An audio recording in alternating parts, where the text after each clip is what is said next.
ఎక్కువగా వినాలి. Listen more ఎక్కువగా వినాలి. స్పీక్ లెస్ తక్కువగా మాట్లాడాలి. అది ఎవరన్నా కావచ్చండి. ఆఫీసర్ కావచ్చు, లోయర్ క్యాడర్, హైయర్ క్యాడర్ ఎవరన్నా కావచ్చండి. మరి ఎవరన్నా ఎదుటి వ్యక్తి మాట్లాడుతున్నప్పుడు నేను అతను చెప్పేది వినాలి, వినాలి అని మనం అనుకుంటా ఉంటే, రిమెంబర్ చేసుకుంటా ఉంటే అతను ఏం చెప్తున్నాడో మనం వినలేమండి. మరి దీన్ని ఎలా మనం ఫాలో చేయాలి?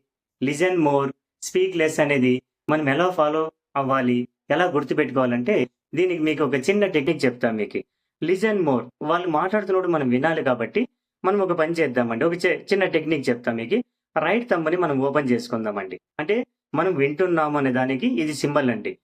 వాళ్ళు ఏం మాట్లాడుతున్నారో మనం వింటున్నాం. ఇది ఓపెన్ చేసి ఉన్నంత వరకు థంబు మనం వింటున్నాము అని. వాళ్ళు ఎంత సేపన్నా మాట్లాడనీయండి. వినండి థంబ్ ఇలానే ఉండాలి. అప్పుడు వాళ్ళు మనల్ని అడిగినారనుకోండి, నేను ఎంతసేపు నీతో మాట్లాడుతున్నా నువ్వు ఎందుకు మాట్లాడట్లేదని. సో, వెంటనే మనము లెఫ్ట్ థంబ్ ఓపెన్ చేద్దామండి. So, left thumb open